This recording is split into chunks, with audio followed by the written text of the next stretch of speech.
মুসলমানদের কেবলা তখন বাইতুল মুকাদ্দাস। কাবা ঘর তখনও কেবলা হয়নি মুসলমানদের জন্য। সকল মুসলিমরা তখন বাইতুল মুকাদ্দাসের দিকে কেবলা করে নামাজ আদায় করেন, দয়ার নবী মুহাম্মদ সাল্লাল্লাহু আলাইহি ওয়াসাল্লাম। কিন্তু হঠাৎ একদিন একজন ব্যক্তি বেঁকে বসলেন। তিনি বললেন, সবাই বাইতুল মুকাদ্দাসকে কেবলা করলেও তিনি করবেন না, নামাজ আদায় করবেন না সেদিকে ফিরে। তার কেবলা তিনি নিজেই ঠিক করে নিলেন কাবা ঘর। আশ্চর্যের ব্যাপার, সাথীরাও অবাক। তাকে বুঝতে চেষ্টা করেন। কতজন বলেন, এসো এদিকে ফিরেই নামাজ আদায় করি। সবাই তাই করেন, এমনকি রসুলও। তুমি কেন করবে না? তার সেই একই জেদ, সিদ্ধান্তে অটল। সবাই ওইদিকে ফিরে নামাজ আদায় করলেও আমি করব না। আমি পারবো না মক্কার কাবাকে পেছনে রেখে সামনের দিকে মুখ করে নামাজ আদায় করতে। মুখটা তার গম্ভীর হয়ে যায়, ভারী হয়ে ওঠে চোখের দুটো কোণা। সবাই তাকিয়ে থাকে তার দিকে, তাদের চোখে মুখে অপার চিন্তা। এই কথাটি কানে গেল রাসূল সাল্লাল্লাহু আলাইহি সাল্লামের। তিনি শুনলেন সব কিছু। তিনিও তখন নামাজ আদায় করলেন বাইতুল মুকাদ্দাসকে কিবলা করে। সেটাই তো তখনকার নিয়ম। তখনও তো আর কিবলা হয়নি পবিত্র কাবা। নবীজি শুনলেন সব।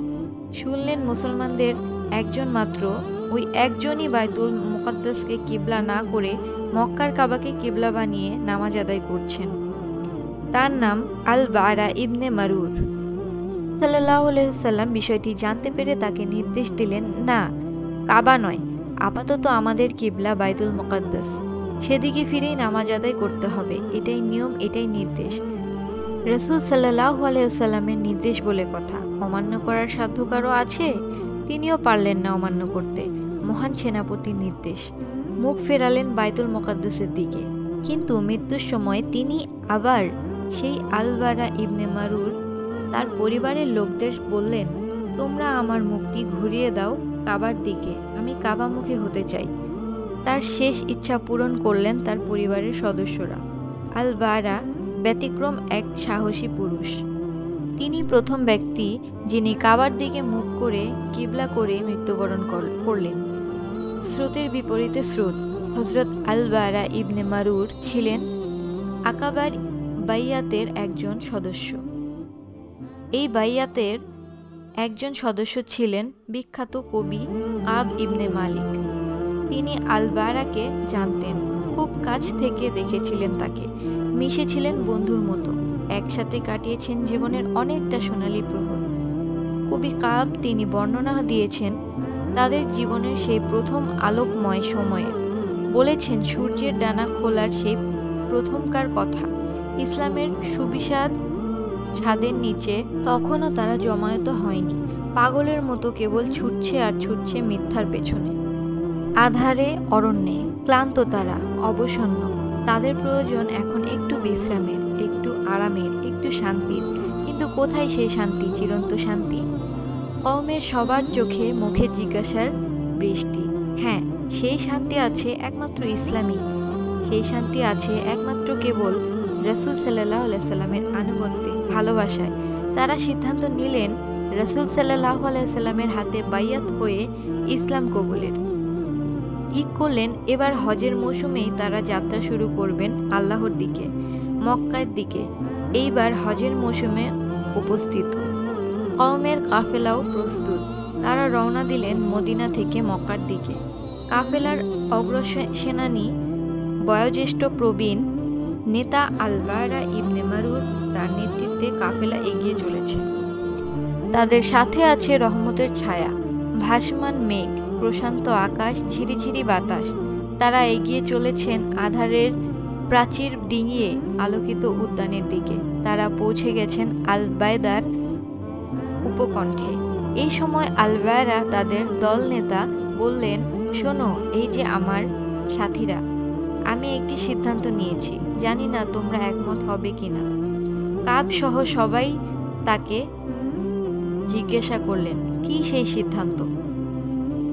আল বারা ইবনে মারু বললেন, আমি সিদ্ধান্ত নিয়েছি এই গৃহ অর্থাৎ কাবার দিকে মুখ করেই সব সময় নামাজ আদায় করব, আর কখনো কাবাকে আমার পেছনে রাখবো না।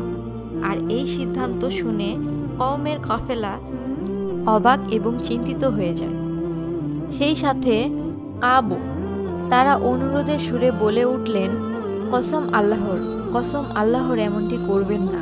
আমরা তো জানি সবাই শামের দিকে মুখ করে বাইতুল মুকাদ্দাসকে কিবলা বানিয়ে নামাজ আদায় করেন। এভাবে নামাজ আদায় করেন আমাদের প্রাণপ্রিয় নেতা দয়ার নবীজি মুহাম্মদ সাল্লাল্লাহু আলাইহি ওয়াসাল্লামও। সুতরাং আপনি একা একা এমনটা করবেন না। তাদের কথা শুনে আল বারা ইবনে মারুর হাসলেন আর বললেন, আমি সিদ্ধান্তে অটল। আমি ওই কাবার দিকেই মুখ করে নামাজ আদায় করব। সত্যিই তিনি নামাজের সময় হলে সবার অনুরোধ উপেক্ষা করে তিনি কাবামুখী হয়ে নামাজ আদায় করতেন। কাফেলার সবাই নামাজের জন্য দাঁড়িয়েছেন শামের দিকে মুখ করে। বাইতুল মুকাদ্দাস তাদের কিবলা, কিন্তু একজনই কেবল ঘুরে উল্টো দিকে দাঁড়িয়েছেন। তার কিবলা কাবা। মক্কায় পৌঁছানোর পর আল বারা এবং কাব দেখা করলেন দয়ার নবীজি সাল্লাল্লাহু আলাইহি ওয়াসাল্লামের সাথে। আল্লাহর রাসূল তখন চাচা আব্বাসকে নিয়ে বসেছিলেন মসজিদের এক কোণায়। তারা উপস্থিত হলে রাসূল সাল্লাল্লাহু আলাইহি ওয়াসাল্লাম চাচাকে জিজ্ঞেস করলেন, আপনি কি এই দুজনকে চেনেন? আব্বাস বললেন, কেন চিনব না, এই হলেন আল বারা ইবনে মারুর, গোত্রনেতা, খুবই প্রভাবশালী। আর এই হলেন মদিনার কাব। আল বারা বললেন, ইয়া রাসূল আল্লাহ, মদিনা থেকে আমার পথে আমি একটা সিদ্ধান্ত নিয়েছি। আমার ইচ্ছা বিষয়টি আপনাকে বলতে চাই, যদি আপনি অনুমতি দেন। রাসূল সাল্লাল্লাহু আলাইহি ওয়াসাল্লাম জিজ্ঞেস করলেন, বিষয়টি কি? আল বারা বললেন, আমি সিদ্ধান্ত নিয়েছি এই গৃহ অর্থাৎ কাবাকে কখনো পেছনে রাখবো না, কাবার দিকে মুখ করে নামাজ আদায় করব। আপনি কি বলেন? রাসূল সাল্লাল্লাহু আলাইহি ওয়াসাল্লাম বললেন, আল বারা, তুমি যে কিবলার ওপর ছিলে সেই কিবলার ওপর যদি আরেকটু ধৈর্য ধরে থাকতে। আল্লাহর রাসূলের কথা শুনে তিনি আবার ঘুরে দাঁড়ালেন শামের দিকে অর্থাৎ বাইতুল মুকাদ্দাসের দিকে। সেদিকে মুখ করে নামাজ আদায় করলেন। কিন্তু মৃত্যুর সময় হযরত আল বারা ইবনে মারুর আবার তার সেই প্রথম কিবলা কাবার দিকে মুখ করেই ইন্তেকাল করলেন। বাইয়াত গ্রহণের পর তিনি তার কাফেলা সহ ফিরে গেলেন মদিনায়। মদিনায় ফিরে যাওয়ার কয়েক মাস পরই তিনি ইন্তেকাল করলেন। হিজরত করে মদিনায় এলেন দয়ার নবীজি। মদিনায় পৌঁছে তিনি সাহাবীদের সঙ্গে নিয়ে যান আল বারার কবরে। 4 তাকবীরের সাথে রাসূল সাল্লাল্লাহু আলাইহি ওয়াসাল্লাম তার জানাজার নামাজ আদায় করলেন। তারপর সাহাবীদের নিয়ে তিনি আল বারার জন্য দোয়া করলেন, হে আল্লাহ, আপনি আল বারা ইবনে মারুর প্রতি রহমত বর্ষণ করুন, কিয়ামতের দিন তার ও আপনার মাঝে আড়াল না রাখুন এবং জান্নাতবাসী করুন।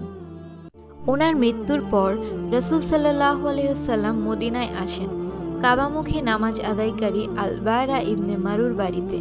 আল বারার স্ত্রী ওই দিন নবীজি ও তার সাহাবীদের জন্য দুপুরের খাবারের আয়োজন করেছিলেন। রাসূল সাল্লাল্লাহু আলাইহি ওয়াসাল্লাম সেই খাবার খেয়ে আল বারার বাড়িতেই জোহরের নামাজ আদায় করার জন্য দাঁড়ালেন। সাথে ছিলেন তার সাথীরা। তারা দাঁড়িয়েছিলেন সেই বায়তুল মুকাদ্দাসের দিকে মুখ করে। 2 রাকাত নামাজ শেষ হতেই দয়ার নবীজি পেয়ে গেলেন আল্লাহর পক্ষ থেকে নির্দেশ। সুবহানাল্লাহ! নির্দেশ এলো কাবামুখী হয়ে নামাজ আদায় করার জন্য। আল্লাহর পক্ষ থেকে নির্দেশ পাওয়ার সাথে সাথেই ঘুরে দাঁড়ালেন নবী মুহাম্মদ সাল্লাল্লাহু আলাইহি ওয়াসাল্লাম। ঘুরে দাঁড়ালেন বাইতুল মুকাদ্দাস থেকে কাবার দিকে। আর তখন থেকেই কাবাই হয়ে গেল একমাত্র কিবলা মুসলমানদের জন্য। কি সৌভাগ্যবান হযরত আল বারা ইবনে মারুর! তার সেই সৌভাগ্যের কি কোনো তুলনা চলে? তিনি তো প্রথম যিনি কাবাকে প্রথম কিবলা হিসেবে বানিয়েছিলেন। আর মহান রব্বুল আলামিন সেই কাবাকেই চিরকালের জন্য কিবলা হিসেবে কবুল করলেন। সুবহানাল্লাহ! কবুল করলেন তার অপার করুণায়। আল্লাহ পাক যাকে কবুল করেন তাকে এভাবেই করেন, এভাবেই তাকে সম্মানিত করেন আলোকিত।